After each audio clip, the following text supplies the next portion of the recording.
জিলহজ মাসের প্রথম 10টি দিন, এই দিনগুলো হলো ইবাদতের, নেক আমলের সবচেয়ে বড় যে মৌসুম রমাদান, তারপরে সবচেয়ে বড় মৌসুম হলো জিলহজের প্রথম দশক। ইবাদত এবং নেক আমলের জন্য আল্লাহ সুবহানাহু ওয়া তাআলা আমাদেরকে কিছু মৌসুম দিয়েছেন, কিছু সিজন দিয়েছেন। এই সিজনগুলোর মধ্যে থেকে সবচেয়ে বড় ইবাদতের মৌসুম বা সিজন কোনটা? রমজান মাস। মাসব্যাপী পুরো 30 দিনের মৌসুম। রমজানের পরে ইবাদতের সবচেয়ে বড় বৃহত্তম ইবাদতের মৌসুম হলো কোনটা? জিলহজের প্রথম 10টা দিন। এই 10টা দিনের মর্যাদা, এই 10টা দিনের ফজিলত, এই 10টা দিনের মাহাত্ম্য আমাদের দেশের বেশিরভাগ মানুষ জানেন না। আমরা কোরআন এবং হাদিসের আলোকে 11টি আমলের কথা বলতে পারি। এই 11টি আমল এই দশকের জন্য খাস, স্পেশাল। নাম্বার 1 নম্বর এই দশকের আমল হলো বেশি বেশি আল্লাহর জিকির করা। কি করা? বেশি বেশি আল্লাহর জিকির করা। কারণ কোরআনে কারিমে সূরা তাওবাতে আল্লাহ রাব্বুল আলামিন এই দশককে ইঙ্গিত করে বলেছেন যে তোমরা আল্লাহ তাআলার জিকির করো ফি আইয়ামিন মাহদুদাত। নির্দিষ্ট দিনসমূহে, নির্ধারিত দিনগুলোতে তোমরা আল্লাহর জিকিরে মাশগুল থাকো। এখানে আল্লাহর জিকির যে নির্দিষ্ট দিনগুলোতে রাখার কথা বলা হয়েছে, সেই আয়াতের ব্যাখ্যা আবারও তাফসীর ইবনে কাসিরে এবং ইবনে আব্বাস রাদিয়াল্লাহু তাআলা সহ আরো অন্যান্য মুফাসসিরদের থেকে বর্ণিত হয়েছে যে নির্দিষ্ট দিন বলতে জিলহজের প্রথম 10 দিনকে আল্লাহ তাআলা মিন করেছেন। এই 10 দিনই তোমরা আল্লাহর জিকিরে বেশি বেশি করে আল্লাহ তাআলার জিকির করো। তাহলে জিকির শুধু না, পরিমাণে বাড়িয়ে বাড়িয়ে বেশি বেশি পরিমাণে জিকির করতে হবে। এই দশকে আল্লাহ তাআলার স্মরণ অন্তরে হবে, মুখে আল্লাহ তাআলার জিকির চলবে, কাজের মাধ্যমে জিকিরের আমল চলবে, অন্তরের স্মরণের মাধ্যমে, মুখে জিকিরের মাধ্যমে। কোরআনের তেলাওয়াত একটা জিকির, তাসবিহগুলো একটা জিকির, তাহমিদ আল্লাহর প্রশংসা একটা জিকির। এরকম যত জিকির আছে, এই দশক হলো জিকিরের দশক। সবচেয়ে বেশি জিকির চলবে। সবচেয়ে বেশি কি চলবে? জিকির চলবে। দ্বিতীয়ত যে আমলটি চলবে তা হলো যে কোনো নেক আমল, যে কোনো নেক আমল। কারণ একটু আগে আমরা হাদিস শুনলাম যে নবী করিম সাল্লাল্লাহু আলাইহি ওয়াসাল্লাম বলেছেন, মা মিন আইয়ামিন আল্লাহ আমালুস সালিহু ফিহিন্না আহাব্বু ইলাল্লাহ মিন হাযিহিল আইয়াম। এই জিলহজের 10 দিনের চাইতে অন্য কোন দিনের নেক আমল আল্লাহর কাছে বেশি প্রিয় না। মাস হিসাবে রমাদান সবচেয়ে সেরা, আর দিন হিসাবে খুচরা দিনগুলোর মধ্যে রমজানের বাইরে সবচেয়ে সেরা কোনটা? জিলহজের প্রথম দশক। রমজানের পরে মর্যাদার বিচারে সবচেয়ে বেশি মর্যাদাপূর্ণ দশক হলো এই দশক। এই জন্য এই দশকে আমল করলে আল্লাহর কাছে এত প্রিয় যে অন্য কোনো সময়ের আমল আল্লাহর কাছে এত প্রিয় না। এই জন্য এই দশকের দ্বিতীয় আমল হলো বেশি বেশি নেক আমল করা। বেশি বেশি কি করা? নেক আমল করা। রুটিন যে নামাজগুলো আছে, কাজগুলো আছে, সেগুলো বিশেষ ইহতিমামের সাথে করা। অন্য সময় আপনি নামাজে টুকটাক গাফলতি করেন, কিন্তু এই দশকে মোটেই করবেন না। অন্য দশকে আপনার ফজরের জামাত একটু মিস হয়, এই দশক মোটেই করবেন না। আগে থেকে ইহতিমাম থাকবে যে এই দশক কোনোভাবে ইবাদত থেকে আমি যেন দূরে না থাকি। আল্লাহ তাআলা আমাদের সবাইকে আমলের তৌফিক দান করুন। তাহলে 2 নম্বর আমল হলো বেশি বেশি নেক আমল করা এই দশকে। রুটিন নেক আমলগুলো যেগুলো সবসময় করতে হয়, এগুলোকে বিশেষ ইহতিমামের সাথে করা, আর আরো নফল আমল বাড়িয়ে বাড়িয়ে করা। আপনি অন্য সময় কোরআন তেলাওয়াত খুব বেশি করতে পারেন না, এই দশকে কোনো অবস্থাতে ছাড়বেন না। অন্য সময় তাসবিহ তেলাওয়াত খুব বেশি হয় না, এই দশকে কোনো অবস্থায় ছাড়বেন না। অন্য সময় নামাজে খুব বেশি খুশু ধরে রাখতে পারেন না, এই দশকে চ্যালেঞ্জ থাকবে যে ধীরস্থিরতার সাথে, মনোযোগের সাথে নামাজ পড়ব। এভাবে নেকামলের কসরত করতে থাকবেন আল্লাহর প্রিয় পাত্র হওয়ার পথে। আমরা এগিয়ে যেতে চাইলে এই দশক, এই 10টা দিন আমাদের জন্য বিরাট বড় একটা সুযোগ। আল্লাহ আমাদের সবাইকে তৌফিক দান করুন। 3 নম্বর, এই দশকের করণীয় হলো সকল গুনাহ থেকে অন্য সময়ের চাইতে এই সময়টাতে বেঁচে থাকার জন্য বেশি সচেষ্ট থাকা। গুনাহ তো 12 মাসই আমরা করব না, কিন্তু এই দশক গুনাহ না করার ব্যাপারে চেষ্টাটা একটু বেশি থাকবে। কারণ আপনারা সূরা তাওবার একটা আয়াত শুনেছেন, আল্লাহ রাব্বুল আলামিন সম্মানিত 4 মাসের আলোচনা করে বলেছেন, যালিকাদ দীনুল কাইয়্যিম ফালা তাজলিমু ফিহিন্না আনফুসাকুম। এই সম্মানিত মাসগুলোতে তোমরা নিজের প্রতি নিজে অবিচার করিও না। ভাইরা আমার, তার মানে যেই সময়টাতে আল্লাহর নৈকট্য লাভের সুযোগ, ওই সময়টাতে যদি কেউ পাপাচারে লিপ্ত হয়, এর চেয়ে পাপিষ্ঠ আর কে আছে? এই জন্য আল্লাহ রাব্বুল আলামিন আমাদেরকে দরদের সাথে বলছেন, ভাষা খেয়াল করেন, ফালা তাজলিমু ফিহিন্না আনফুসাকুম, তোমরা নিজের পায়ে নিজে কুঠারাঘাত করিও না। এই 10 দিন না, শুধুমাত্র এই পুরো সম্মানিত 4 মাস, সম্মানিত 4 মাসের ভিতরে টানা 3টা মাস চলছে, জিলকদ, জিলহজ, মুহররম, আরেকটা হলো রজব মাস, রমজানের আগের মাস। তাহলে সম্মানিত 4 মাসের মধ্যে এই 10টা দিন আবার বিশেষ মর্যাদাবান। অতএব এই আয়াতটা এখানে আরো বেশি ফিট হবে, অর্থাৎ পাপাচার থেকে বাঁচার জন্য আলাদা কসরত থাকবে। অন্য সময় আমি গুনাহের কাজ করলেও এই দশকে কোন অবস্থাতে আল্লাহর নাফরমানি করব না। আল্লাহ আমাদের সবাইকে বেঁচে থাকার তৌফিক দান করুন। ভাই আমার, তাহলে 3 নম্বর আমল আমরা পেয়ে গেলাম। 4 নম্বর আমল হলো যাদেরকে আল্লাহ তাআলা সামর্থ্য দিয়েছেন তারা হজ করবেন। এই দশক হজের আমলের মাস, আমলের দশক, এই দশকেই তো হজ হবে। অতএব যাদের তৌফিক দিয়েছেন আল্লাহ তাআলা তারা কি করবেন? হজ করবেন। এটা এই দশকের আমল। এটা হলো 4 নম্বর আমল। 5 নম্বর আমল হলো যাদেরকে আল্লাহ সামর্থ্য দিয়েছেন তারা এই দশকে কোরবানি করবেন। কারণ কোরবানি এমন একটা আমল, নবী করিম সাল্লাল্লাহু আলাইহি সাল্লাম মদিনা হিজরত করেছেন, এরপর থেকে প্রতি বছরে তিনি কি করেছেন? কোরবানি করেছেন। আল্লাহ নির্দেশ করেছেন ফাসাল্লি লিরাব্বিকা ওয়ানহার, তুমি তোমার রবের নির্দেশ পালনার্থে নামাজ আদায় করো এবং কোরবানি করো। তো এই জন্য ঈদুল আজহা অর্থাৎ এই জিলহজের প্রথম দশকের শেষ দিন অর্থাৎ 10ম দিনে কোরবানির আমলটা করা, এটা যাদের সামর্থ্য আছে তাদের জন্য প্রযোজ্য। এই দশকের একটা আমল হলো কি করা? কোরবানি করা। কয়টা আমল গেল? 5টা। 6 নম্বর হলো যাদের কোরবানি করার ইচ্ছা আছে তারা জিলহজের চাঁদ ওঠার আগে আগে জিলকদ মাসের শেষ দিনের মধ্যে তাদের হাতের নখ, চুল, গোফ, অবাঞ্ছিত লোম এগুলো সব কেটে পরিষ্কার করে ফেলবেন এবং এই দশক আর সেগুলোতে হাত দিবেন না। কোরবানি করে তারপরে সেগুলো পরিষ্কার করতে চাইলে করবেন, এই দশকে আর হাত দিবেন না। নবী সাল্লাল্লাহু আলাইহি ওয়াসাল্লাম বলেছেন মান আরাদা আন ইউদাহিয়া ফালা ইয়াখুয মিন শা'রিহি ওয়া আযফারিহি শাইআ, যে ব্যক্তি কোরবানি করার এরাদা করেছে, নিয়ত করেছে, সেই জন্য তার চুল, নখ এগুলো না কাটে ওই 10 দিন। জিলহজের চাঁদ উঠছে আর কাটবেন না, চাঁদ উঠার আগে আগে কেটে ফেলবেন এবং কোরবানির পরে যায় কাটবেন, এই 10 দিন বিরত থাকা। তবে অন্য আরো বিভিন্ন রেওয়ায়াত থেকে, বর্ণনা থেকে বোঝা যায় যে এই আমলটা শুধু যিনি কোরবানি করবেন তিনি নন, যিনি কোরবানি করবেন না, কোরবানি করার সামর্থ্য নাই, তিনি এই আমল করতে পারেন, তাহলে আল্লাহ তাআলা তাকে কোরবানি করার সওয়াব দান করবেন। এমনকি কোন কোন সালাফ, কোন কোন সাহাবী থেকে আমলও বর্ণিত আছে যে বাসার বাচ্চা কাচ্চা যারা আছে তাদেরকেও এই দশকে চুল, নখ ইত্যাদি কাটতে নিষেধ করেছেন। তাহলে চুল, নখ ইত্যাদি কাটা থেকে বিরত থাকা এই 10 দিন, আগে কাটা এবং পরে কাটা, এই 10 দিন না কাটাকাটি না করা, এটা একটা মুস্তাহাব আমল। এবং প্রায় সব ফুকাহায়ে কেরাম এই ব্যাপারে একমত হয়েছেন। মাওসুআ ফিকহিয়া কুয়েতিয়ার মধ্যে লেখা হয়েছে যে ইত্তাফাকাল ফুকাহা, সব ফকিহগণ প্রায় একমত যে এই দশকে যিনি কোরবানি করবেন তিনি তো বটেই, কোরবানি যিনি করবেন না তাদের তরফ থেকেও চুল, নখ এগুলা কাটা থেকে বিরত থাকা মুস্তাহাব। তাহলে 6 নম্বর আমল গেল চুল, নখ ইত্যাদি এই দশক না কেটে থাকা। 7 নম্বর আমল হলো এই দশকে বেশি বেশি তাকবীর পাঠ করা। এটা তাকবীরে মুতলাক বলা হয়, সাধারণ তাকবীর। আল্লাহু আকবার, আল্লাহু আকবার, লা ইলাহা ইল্লাল্লাহ, আল্লাহু আকবার, আল্লাহু আকবার ওয়ালিল্লাহিল হামদ। এই তাকবীরটা হলো মিন শাআইরিল ইসলাম, এটাকে আমরা করতে পারি। ইসলামের যে নিদর্শনগুলো আছে সেগুলোর মতো করে এই তাকবীরটা আমরা পাঠ করব, এমন ভাবে পাঠ করব যে অলিতে গলিতে, রাস্তাঘাটে সব জায়গায় তাকবীরের ধ্বনি চলতে থাকবে, কারোর ডিস্টার্ব করে না, মৃদু কণ্ঠে সব জায়গায় গুনগুনিয়ে আমাদের মুখ থেকে তাকবীর চলবে। আপনারা অনেকে হয়তো শুনে থাকবেন সাহাবায়ে কেরাম রিদওয়ানুল্লাহি তাআলা আজমাইনের মধ্য থেকে কেউ কেউ, আবু হুরায়রা রাদিয়াল্লাহু তাআলা আনহু, আরো কোন সাহাবীর আমল বর্ণিত আছে যে প্রথম দশক শুরু হলে তারা বাজারে চলে যেতেন। বাজারে কেন যেতেন ভাই?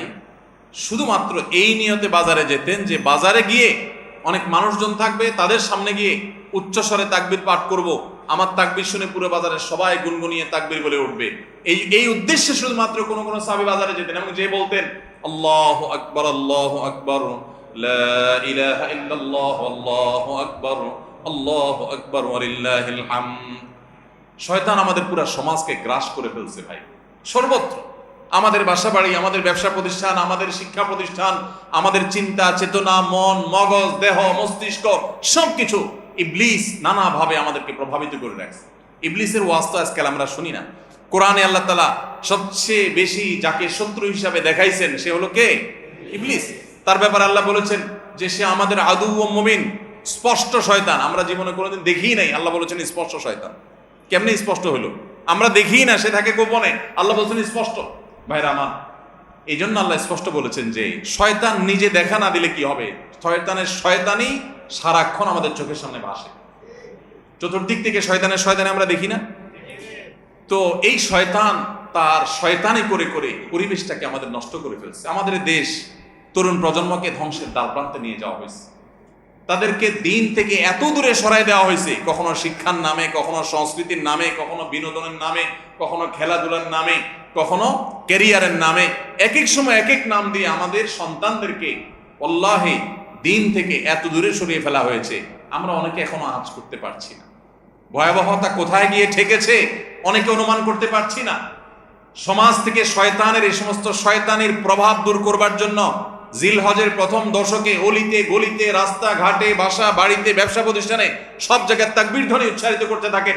এই তাকবীর ধ্বনি নীরবে না, সশব্দে, সশব্দে বলতে মানুষকে ডিস্টার্ব করে না, যতটুকু মানুষ সহনীয় হয় মৃদু কণ্ঠে এই তাকবীর গুনগুনিয়ে আমরা গাইতে থাকবো, আওয়াজ করে করে বলতে থাকবো, সর্বত্র এটি ধ্বনিত হতে থাকবে।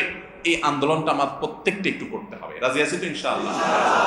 ভাইরা আমার, বাজারে গিয়ে, চায়ের দোকানে, মাছের বাজারে বা খুব জমজমাট বাজারে গিয়ে যদি আপনি হঠাৎ করে তাকবীর দিয়া উঠেন, আল্লাহু আকবার, আল্লাহু আকবার, লা ইলাহা ইল্লাল্লাহ, আল্লাহু আকবার, আল্লাহু আকবার, ওয়ালিল্লাহিল হামদ, কত মধুর কণ্ঠে এই তাকবীর পাঠ করা যায়। আল্লাহু আকবার, আল্লাহু আকবার, আল্লাহ সবচেয়ে বড়, আল্লাহ সবচেয়ে বড়, লা ইলাহা ইল্লাল্লাহ, আল্লাহ ছাড়া সত্যিকারের কোনো মাবুদ নাই, লা ইলাহা ইল্লাল্লাহ, আল্লাহু আকবার, আল্লাহ বড়, ওয়ালিল্লাহিল হামদ, আল্লাহ বড়, আল্লাহ বড় এবং তার জন্য সমস্ত প্রশংসা। ভাইরা আমার, আল্লাহর এই বড়ত্ব এটা বলতে গিয়ে আজকাল আমাদের অনেকের হেজিটেশন হয়, আমাদের অনেকের মধ্যে ইতস্তত বোধ হয় যে মানুষের সামনে যায় বলবো। একা একা বলি ঠিক আছে, মানুষের সামনে আবার বলবো কেমন লাগে। এগুলো আমাদের ইমানের দুর্বলতার দলিল। আমার আল্লাহর বড়ত্ব বর্ণনা করতে আমার মধ্যে ইতস্তত বোধ যদি হয়, তো আমার চেয়ে নিমক হারাম আর কি আছে আল্লাহর জমিনে? আমি কত আল্লাহ নিমক হারাম যে আল্লাহ সারাদিন আল্লাহর নিয়ামতের ভিতরে ডুবে আছি, আল্লাহর বড়ত্বটা জোরে বললে কে কি মনে করবে, আমি এই চিন্তা করছি। তো আমরা ইনশাআল্লাহ এই অচল আয়াতন ভাঙবো তো? আমরা ইনশাআল্লাহ এই হীনমন্যতা, এই ইতস্ততা দূর করবো তো ইনশাআল্লাহ? ভাইরা আমার, টার্গেট করে করে বাসায় যাওয়ার সময় মোবাইলে অ্যালার্ম দিয়ে দিয়ে লিখে লিখে রিমাইন্ড করে করে তারপরে আমল করব। মনে থাকবে তো ইনশাআল্লাহ? যেখানে মানুষ আছে একটু জোরে জোরে তাকবীর পাঠ করবো। বাসায় ঢোকার সময় জোরে জোরে পড়তে পড়তে ঢুকবেন, যাতে বাসার সবাই তাকবীর দিয়ে উঠে। হঠাৎ মনে হবে একটু জোরে জোরে পড়বেন, যাতে সবাই তাকবীর দিয়ে উঠে। পুরো পরিবেশটাকে সেভাবে করবেন। আমি আমার বাসায় এই দশক আসলে সাধারণত মৃদু কণ্ঠে ভলিউমের সবসময় তাকবীরটা চালু করে রাখি, যাতে সবার মনে হয়। অফিসে কম্পিউটারে এটাকে মৃদু কণ্ঠে চালু করে রাখি, অন্যান্য কাজ করতে থাকি, এই আওয়াজ চলতে থাকে, যাতে করে যে আসে সে দেখে তার মনে হয় সে আমলটা করতে পারে। তো আমরা এই আমলটা চিন্তা করবো তো ইনশাআল্লাহ?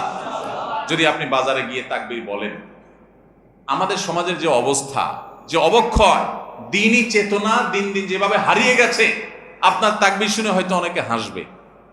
হঠাৎ করে যখন বাজারে গিয়ে তাকবীর দিবেন জোরে জোরে, বলবে ব্যাপার কি? কেউ কেউ হয়তো ইশারা করছে মাথায় হয়তো কোনো সমস্যা আছে।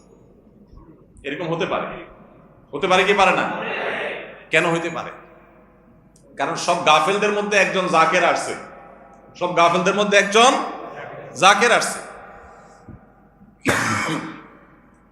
যেখানে সবাই গাফলতিতে নিমজ্জিত, সেখানে একজন জিকিরকারী আসছে। এই জন্য ওই গাফেলদের মধ্যে জিকিরকারী, একজন জিকিরকারী ব্যক্তিকে মনে হয় পাগল, অথবা তাকে বলা হয় যে আননোন। অথচ হওয়া দরকার ছিল মুসলমানদের সমাজে সবাই জাকের, এক দুজন গাফেল, আর আমরা সবাই হয়ে গেছি গাফেল। এই জন্য একজন জিকিরকারী হলে তাকে মানুষ কি করে? উপহাস করে, পাগল মনে করে। ওই যে কোন দেশে নাকি রাজাকে ভবিষ্যৎবাণী করা হয়েছে যে রাজা সাহেব, পাগলা পানি আসতেছে, পাগলা পানি, বন্যার পানিতে যে পানি আসবে এটাতে সব জায়গায় ছড়ায় যাবে, এটা পাগলা পানি, দেশে আর কোনো পানি থাকবে না, এই পানি সবাই খাইতে বাধ্য হবে। আর এই পানি পাগলা পানি নাম এই জন্য দেওয়া হয়েছে, এই পানি যে খাবে সে পাগল হয়ে যাবে। রাজা সাহেব এই ভবিষ্যৎবাণী শুনে পরামর্শ করতেছেন সব মন্ত্রীদের সাথে যে কি করা যায়। দেশের সব মানুষ পাগল হয়ে গেলেও আমার তো অন্তত ভালো থাকতে হবে, আমি পাগল হয়ে গেলে দেশ চলবে কেন? তো সবাই বুদ্ধি দিচ্ছে, রাজা সাহেব এক কাজ করেন, তাহলে আপনার রাজ বাড়িতে বেশি করে পানি স্টক করে রাখেন, যে পাগলা পানি যখন আসবে, সাধারণ পানি যখন থাকবে না, টাঙ্কিতে আপনার বাসায় পর্যাপ্ত পানি থাকবে, 1-2 মাস চলবে। তো অন্তত আপনি ওই পানিগুলা খায়া ভালো থাকলেন, জনগণ সব পাগল হয়ে গেল, আপনি একটু সামলালেন। তো বুদ্ধি অনুযায়ী রাজা সাহেব সব পানির ব্যবস্থা রাখছে এবং বিরাট পানির ট্যাঙ্কি ভরে ফেলছে। ভরার পর এবার সেই পানির ট্যাঙ্কির পানি রাজা সাহেব এবং তার ফ্যামিলির লোকজন খাইছে। এবং যথারীতি জনগণ ওই পাগলা পানি খায় সব পাগল হয়ে গেছে, আর পাগলের সব কাপড় চোপড় খুলে ফেলছে। এখন সব পাগলরা এসে রাজবাড়ি ঘেরাও করে ফেলছে এবং সবাই মিলে বলতেছে ওই দেখ কয়েকটা পাগল। কারণ এগুলোর পরনে কাপড় আছে, এগুলোর মাথা নষ্ট হয়ে গেছে, এটা পরনে কাপড় পরে রয়েছে কেন। এবার রাজা সাহেব সবার সাথে পরামর্শ করতেছে পরিবার সদস্যদের সাথে যে আমাদের কি করা এখন, সবাই যে আমাদেরকে পাগল বলা শুরু করছে, যদি পাগল বলে মাইদ্যুৎ দেওয়া শুরু করে দেয় কি করা যাবে। তখন এবার সবাই বুদ্ধিনি করলো পরিবারের লোকেরা যে তাহলে এক কাজ করা যাক, যে সমাজের সব পাগল থাকে সেখানে আসলে সুস্থ থাকাটা দোষের, আমরাও চলেন পাগলা পানি খেয়ে পাগল হয়ে যাই। এবার তারাও পাগলা খানি খেয়ে পাগল হয়ে গেছে, এবার পাগলে পাগলে মিলছে, আর অসুবিধা হয়নি। এই সমস্ত গল্প হয়তো এর কোনো বাস্তবতা নাই, কিন্তু এই গল্প বলার উদ্দেশ্য হলো যে যেই সমাজে মানুষ সব গাফেল হয়ে যায়, ফাসেকের পরিমাণ বেশি হয়ে যায়, সেই সমাজে একজন বাজারে গিয়ে যখন আল্লাহু আকবার তাকবীর ধ্বনি দিবে, তখন তাকে কিছু লোক পাগল বলাটা সমাজের মানুষের পাগল হওয়ার দলিল। পাগল হওয়া বলতে ফাসেক হয়ে যাওয়া, আল্লাহর জিকির থেকে দূরে সরে যাওয়ার দলিল। কেন বাজারে যায় যদি কেউ একটু গেয়ে উঠে, মনের সুখে কোনো একটা গান গেয়ে উঠে, তাকে তো কেউ অসুস্থ মনে করে না। তাহলে জিকিরের ক্ষেত্রে এরকম কেন হয়? আপনি যদি বাসে উঠেন, উঠে বলেন আল্লাহু আকবার লা ইলাহা ইল্লাল্লাহ আল্লাহু আকবার ওয়ালিল্লাহিল হামদ, প্রথম কারোর কাছে আনইজি লাগতে পারে। উঠার পর যদি আরেকজন পড়েন, বলবে যে ভাই হাতে কোনো ব্যাগ ট্যাগ তো দেখা যাচ্ছে না, কিছু বেচবে নাকি, হকার টকার নেই কোনো। আপনি যদি তখন সুন্দর করে যারা অবাক হয়ে তাকাবে তাদের যদি বলেন ভাই এই দশকে আমাদের নবীজি বেশি বেশি করে উচ্চস্বরে তাকবীর পাঠ করতে বলেছেন, আপনারা তো সবাই মুসলমান, আপনাদের সবাইকে স্মরণ করানোর জন্য আমি জোরে জোরে করছি, আপনারা কেউ মনে কিছু নিয়েন না, বাস আলহামদুলিল্লাহ, তাইলে কেচ্ছা কত। তো আমরা এই আমলটা করবো তো ইনশাআল্লাহ। কঠিন আমল, কিন্তু এটাকে জিন্দা করতে পারলে সমাজে সর্বত্র যখন তাকবীরের ধ্বনি ভাসতে থাকবে শয়তান পালা যাবে ইনশাআল্লাহ সমাজ থেকে। ঘরে যখন সারাদিন তাকবীর ধ্বনি ভাসতে থাকবে শয়তান পালা যাবে। আল্লাহ আমাদের সবাইকে আমলের তৌফিক দান করুন। জিলহজের প্রথম দশকে এই আমলটা সম্পর্কে নবী করিম সাল্লাল্লাহু আলাইহি ওয়াসাল্লামের ভাষ্য খেয়াল করেন। তিনি বলেছেন ফাকসিরু ফীহিন্না মিনাত তাকবীরি ওয়াত তাহলিলি ওয়াত তাহমিদ। জিলহজের প্রথম দশক যখন শুরু হয় তোমরা বেশি বেশি করে তাকবীর পড়ো, বেশি বেশি করে তাহমিদ পড়ো, বেশি বেশি করে তাহলিল পড়ো, অর্থাৎ আল্লাহু আকবার লা ইলাহা ইল্লাল্লাহ আল্লাহু আকবার লিল হামদ, এটা বেশি বেশি করে পাঠ করো, নবী সাল্লাল্লাহু আলাইহি ওয়াসাল্লাম নির্দেশ করেছেন। তাহলে কয় নম্বর আমল গেল? 7 নম্বর আমল, বেশি বেশি করে তাকবীর তাহমিদ তাহলিল পড়া। 8 নম্বর আমল হলো এই তাকবীর তাহমিদ তাহলিলটাই বিশেষভাবে পড়া। 7 নম্বরটা হলো সাধারণভাবে রাত দিন যতক্ষণ পারেন বেশি বেশি পড়বেন, কোনো সময় ফিক্স নাই, এবং 10 দিন ফুল। আর 8 নম্বর আমল হলো এই তাকবীরটাই নির্দিষ্ট সময় নির্দিষ্ট দিনগুলোতে বিশেষভাবে পড়া। সাধারণভাবে তো পড়বেনই, আর বিশেষভাবে পড়বেন। বিশেষভাবে কখন? আইয়ামে তাশরিকে। আইয়ামে তাশরিক কাকে বলা হয় ভাই? জিলহজের 9 তারিখ ফজরের পর থেকে নিয়ে জিলহজের 13 তারিখ আসর পর্যন্ত, জিলহজের 9 তারিখ ফজর থেকে নিয়ে জিলহজের 13 তারিখ আসর পর্যন্ত প্রত্যেক নামাজের পর সবাই যার যার জায়গা, পুরুষরা সরবে আর মা বোনরা বাসা বাড়িতে নীরবে তারা তাকবীর পাঠ করবেন। আল্লাহু আকবার লা ইলাহা ইল্লাল্লাহ আল্লাহু আকবার ওয়ালিল্লাহিল হামদ। প্রত্যেক নামাজের পরে একা একা পড়েন আর জামাতে পড়েন, সর্বাবস্থা। জামাতে পড়লে ইমামের সাথে তাল মিলায় পড়তে হবে জরুরি না, প্রত্যেকে যার যারটা শেষে পড়বেন। মনে থাকবে তো ইনশাআল্লাহ? তাহলে 8 নম্বর আমল হলো আইয়ামে তাশরিক, অর্থাৎ জিলহজের 9 তারিখ থেকে 13 তারিখ পর্যন্ত প্রত্যেক নামাজের পরে তাকবীরগুলো জোরে জোরে পাঠ করতে থাকবো ইনশাআল্লাহ। 9 নম্বর আমল হলো জিলহজের 1 তারিখ থেকে 9 তারিখ পর্যন্ত এই 9 দিনই নফল রোজা রাখা। এই 9 দিনই নফল রোজা রাখা। এই 9 দিন নফল রোজা রাখা সম্পর্কিত একটা হাদিস পাওয়া যায়, এবং এই 9 দিনের নফল আমল সম্পর্কে মওসুআ ফিকহিয়া কুয়েত থেকে প্রকাশিত ফিকহ বিশ্বকোষ, সেখানে বর্তমান সময়ের সবচাইতে অথেন্টিক ফতোয়ার কিতাবগুলোর মধ্যে থেকে, প্রসিদ্ধ কিতাবগুলো থেকে একটা, ফতোয়ার কিতাবগুলো থেকে মওসুআ ফিকহিয়া কুয়েতিয়া, সেখানে লেখা হয়েছে যে ইত্তাফাকাল ফুকাহা, সমস্ত ফকিহগণ এবারে একমত যে জিলহজের 1 তারিখ থেকে 9 তারিখ পর্যন্ত এই 9 দিনই রোজা রাখা মুস্তাহাব। এই 9 দিন রোজা রাখা মুস্তাহাব। বিভিন্ন বর্ণনায় এটি প্রমাণিত হয়, যদি সে বর্ণনাগুলো কোনো কোনো সনদ দিয়ে মুহাদ্দিসরা কেউ আপত্তি তুলেছেন, কিন্তু ফুকাহে কেরাম এ ব্যাপারে রেকমেন্ড করেছেন যে এই 9 দিন রোজা রাখা মুস্তাহাব। যেহেতু জিলহজের প্রথম 10 দিনের পুরো 10 দিনই ইবাদত আল্লাহর কাছে প্রিয়, অতএব নফল আমল, রোজাও একটা নফল আমল, সেই হিসাবে রোজাটা অটোমেটিকও চলে আসে। এজন্য 9 নম্বর আমল হলো জিলহজের 1 থেকে 9 তারিখ পর্যন্ত এই দিনগুলো কি করা? রোজা রাখা। 10 নম্বর আমল হলো স্পেশালি বিশেষভাবে আরাফার দিনে অর্থাৎ জিলহজের 9 তারিখে রোজা রাখা। জিলহজের 9 তারিখে কি করা? রোজা রাখা। প্রথম 9 দিন সাধারণ, আর বিশেষভাবে 9 তারিখের গুরুত্ব আরো বেশি, কারণ নবী করিম সাল্লাল্লাহু আলাইহি সাল্লাম বলেছেন, সিয়াম ইয়াউমি আরাফা আহতাসিবু আলাল্লাহি আন ইউকাফিরা সানাতাল্লাতী ক্বাবলাহা ওয়াল্লাতী বাদাহা। আরাফাত দিনের রোজা অর্থাৎ জিলহজের 9 তারিখের রোজা, এই রোজার সম্পর্কে আল্লাহর কাছে আমার ধারণা, আল্লাহর প্রতি নবী সাল্লাল্লাহু আলাইহি সাল্লাম বলছেন যে আমার ধারণা যে এই রোজার বিনিময়ে আল্লাহ তাআলা 1 বছর পূর্বের আর 1 বছর পরের, অর্থাৎ আগামী 1 বছর এবং গত 1 বছরের গুনাহ আল্লাহ তাআলা মাফ করে দিবেন। আমরা এই পর্যন্ত যত ফজিলতের কথা শুনেছি, পিছনে গুনাহ মাফ করে দিবেন, গত 1 বছর গুনাহ মাফ করে দিবেন, সারাদিনই গুনাহ মাফ করে দেওয়া হবে, এরকম বিভিন্ন হাদিস আমরা শুনেছি, কিন্তু এরকম কোন হাদিস কেউ হয়তো আমরা এই হাদিস ছাড়া আরেকটা হাদিস শুনি নাই যে 1 বছর অগ্রিম গুনাহ মাফ করবেন। যদি আল্লাহ তাআলা কাউকে হায়াত দেন, তিনি 1 বছরের গুনাহ মাফ পেয়ে যাবেন। কোন হাদিস বেত্তাগণ বলেন যে হাদিসের মধ্যে ইশারা পাওয়া যায় যে কেউ যদি আরাফাতের রোজা রাখার তৌফিক পায়, হয়তোবা আগামী 1 বছর হায়াত পাওয়ার তৌফিক হবে তার। যদিও এটা জাস্ট একটা ব্যাখ্যা, এটা এমন না যে হাদিসে বলা হয়েছে আলাদা গ্যারান্টি দিয়ে, এরকম না। অতএব এর ব্যত্যয় ঘটলে করতে পারে। কথা বুঝে আসছে ভাই? তো এই জন্য এই আরাফাত দিনের রোজা এটা আমরা মিস করবো না ইনশাআল্লাহ। তাহলে 10 নম্বর আমল গেল জিলহজের 9 তারিখের রোজা। 11 নম্বর আমল হলো ঈদুল আজহার সমস্ত সুন্নাতগুলো আমল করা। ঈদুল আজহার অনেকগুলো সুন্নাত আছে না, এই সুন্নাহগুলো সবগুলো আমল করা।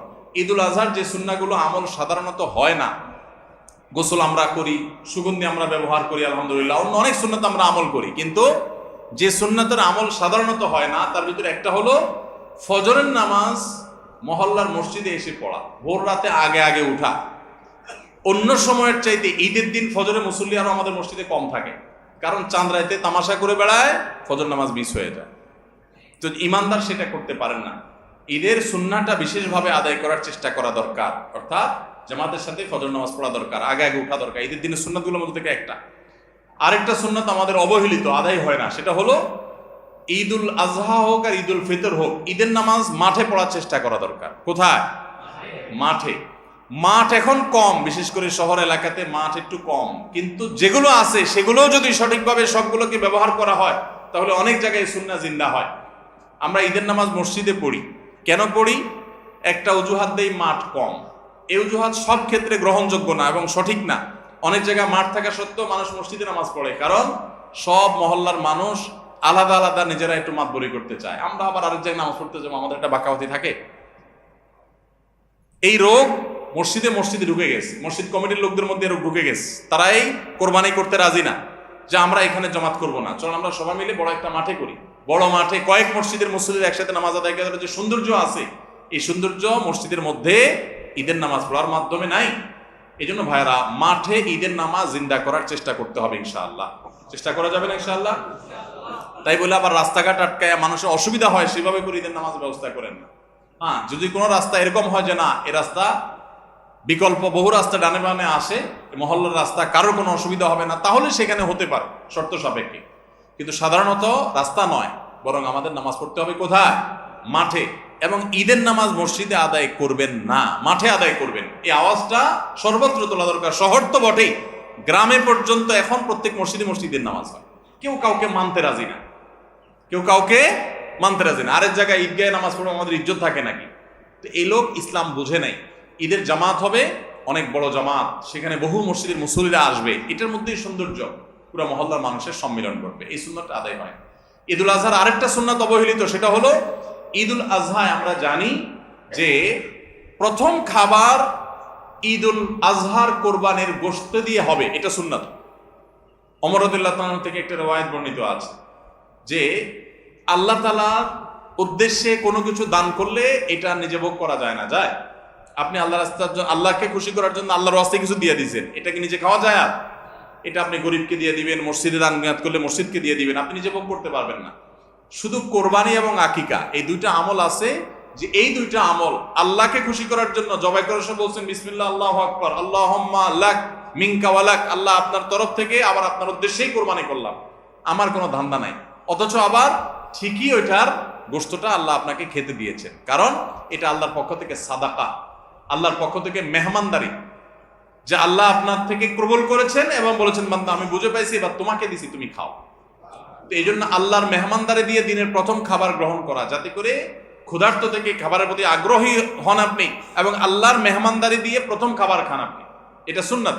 এই জন্য ঈদুল আজহার দিন আমরা কোনো কিছু না খেয়ে থাকবো, রাতে খেয়ে যে শোবো, এরপরে আর কোনো কিছু খাবো না, ঈদগাহে আসবো না খেয়ে, কোরবানির পশুর গোশত বানায়া রান্না করে ওইটা দিয়ে প্রথম খাবার খাবো ইনশাআল্লাহ। আল্লাহ তাআলা আমাদের সবাইকে এই সব সুন্নাহগুলো মেনে চলার তৌফিক দান করুন। তাহলে 11 নম্বর আমল হলো ঈদুল আজহার সব সুন্নাহগুলা পালন করা।